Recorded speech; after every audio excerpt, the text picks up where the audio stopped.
Magandang araw mga kababayan. Narito na ang pinakabagong ulat sa lagay ng panahon ngayong araw, January 17, 2026, Saturday.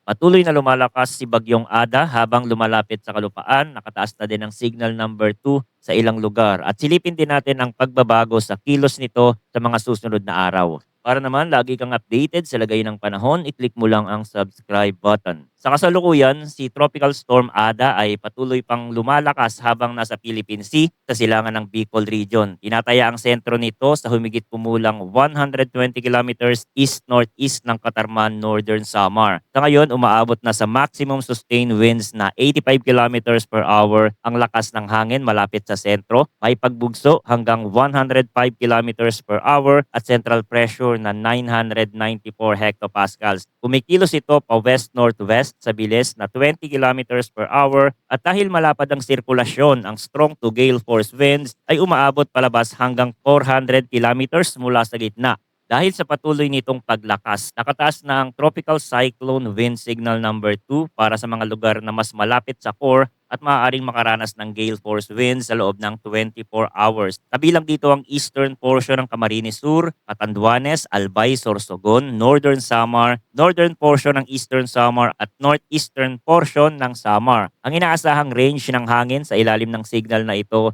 ay 62 hanggang 88 kilometers per hour na may minor hanggang moderate na banta sa buhay at ari-arian. Nakataas naman ang signal number 1 para sa mas malawak na paligid ng bagyo kung saan mararanasan ang strong wind sa loob ng 36 hours. Saklaw nito ang eastern portion ng Quezon kasama ang Polillo Island, Marinduque, Camarines Norte, natitirang bahagi ng Camarines Sur at Masbate kasama ang Ticao at Burias Island, kasama rin ang the rest of Eastern Samar, natitirang bahagi ng Samar, Biliran, Leyte, Southern Leyte at ang northern portion ng Cebu kasama ang Camotes at Bantayan Island, pati na ang Dinagat Island. Sa signal na ito, ang karaniwang lakas ng hangin ay 39 hanggang 61 kilometers per hour na may minimal hanggang minor na banta. Sa latest heavy rainfall outlook naman na inilabas ng Pag-asa ngayong araw, nakikitang lalagpas sa over 200 millimeters ang kabuuang posibleng ulan sa Catanduanes. Ito ang sentrong babantayan pagdating sa matagalang pagbuhos at posibleng pagdaloy ng tubig baha mula kabundukan pababa sa low-lying areas. Nasa 100 hanggang 200 millimeters naman ang tinataya para sa Camarines Sur, Albay, Sorsogon, Masbate at Northern Samar, habang 50 hanggang 100 millimeters ang ulan na mararanasan sa Quezon, Camarines Norte, Eastern Samar at Samar. Bukas, nananatiling nakafocus ang malalakas na ulan sa Catanduanes na may inaasahang 100 hanggang 200 millimeters na mga pag-ulan pa rin. Para sa Quezon, Camarines Norte at Camarines Sur, tinataya ang 50 hanggang 100 millimeters na mga pag-ulan partikular sa mga baybaying nakaharap sa Pacific at sa mga dalisdis na madaling makatanggap ng orographic enhancement. Tandaan na kapag ganito kalaki ang 2-day accumulation, kahit hindi extreme, mabilis mapuno ang mga sapa at ilog at nagiging sensitibo ang matarik na lupa sa pagguho. The latest track and intensity outlook para kay Bagyong Ada, kahit may nakalatag na forecast track, mahalagang idiin na maaari pa ring makaranas ng heavy rainfall at severe winds ang mga lugar na wala sa mismong landfall point at kahit sa labas pa ng forecast confidence zone. Ngayong araw malinaw ang west-northwestward hanggang northwestward na galaw ni Ada habang lumalapit sa Bicol, Eastern Visayas Corridor. Pagdating bukas, January 18, unti-unti itong magto-turn generally northward at babagalang kilos sa dagat silangan ng Southern Luzon. Sa kasalukuyang trajectory, malapit na daraanan ng sentro ng bagyong Catanduanes mula mamayang hapon hanggang bukas ng madaling araw. Kapag magkakaroon ng kaunting westward shift sa mga susunod na update, posible ang isang landfall scenario sa Bicol region lalo na sa Catanduanes, Albay, Sorsogon flank o sa mga karatig na baybayin ng Camarines Sur. Kung mananatili namang east-leaning ang liko, may iwasan ng direktang pagtama ng core at ang heavy impacts ay mananatiling nakaangkla sa coastal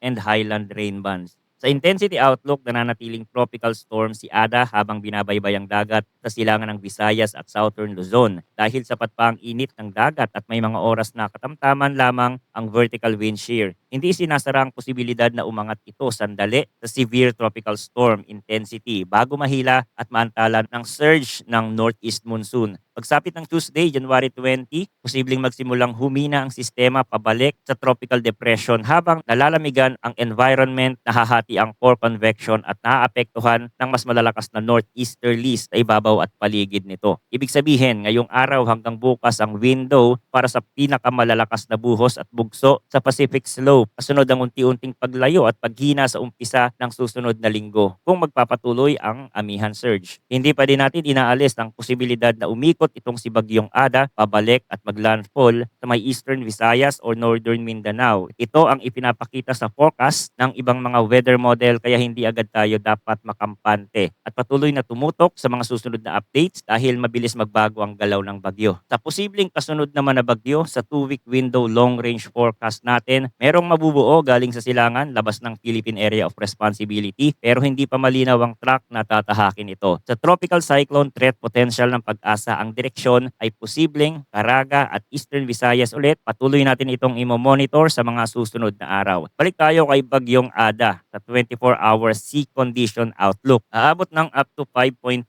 meters ang alon sa eastern seaboards ng Polillo Island, sa northern seaboards ng Camarines Norte at Camarines Sur, at sa northern at eastern seaboards ng Catanduanes. Up to 5 meters naman sa eastern seaboards ng Albay at Sorsogon at sa northern at eastern seaboards ng northern Samar. Up to 4.5 meters ang posibleng alon sa seaboards ng Isabela at Aurora, kaya kailangan bantayan ng open water passage at mga bantalan kung saan mabilis lumala ang kondisyon kapag tumapat ang bugso ng hangin at ulan. Up to 4 meters ang inaasahang alon sa northern seaboards ng Polillo Island, sa seaboards ng northern mainland Quezon, sa eastern seaboards ng mainland Cagayan at eastern Samar, pati na sa nalalabing seaboards ng Catanduanes. Up to 3.5 meters ang taas ng alon sa eastern seaboards ng Batanes at Babuyan Island, 3 meters sa eastern seaboards ng Camarines Sur, sa nalalabing seaboards ng Batanes at Babuyan Island, sa eastern seaboards ng Dinagat Island at sa seaboards ng Ilocos Norte at Ilocos Sur. Sa ganitong taas, mabilis mapunit ang maliliit na layag, madaling mapuno ng tubig ang mabababang bangka at nagiging lubhang mapanganib ang paglusong sa open waters. Up to 2.5 meters naman ang alon sa seaboards ng Surigao del Sur at Davao Occidental at ang eastern seaboards ng Davao Oriental. Up to 2 meters ang alon sa mga seaboards ng Marinduque, Romblon, Cuyo Island, Cagayancillo Island, Aklan, Capiz, Antique, Northern Mainland Cebu, Bantayan Island, Camotes Island, Agusan del Norte at Southern Leyte, pati ang nalalabing seaboards ng Ilocos Region, Quezon, Bicol Region, Eastern Visayas, Surigao del Norte at Dinagat Island. Sa ibang baybayin hindi nabanggit, inaasahang below 2.0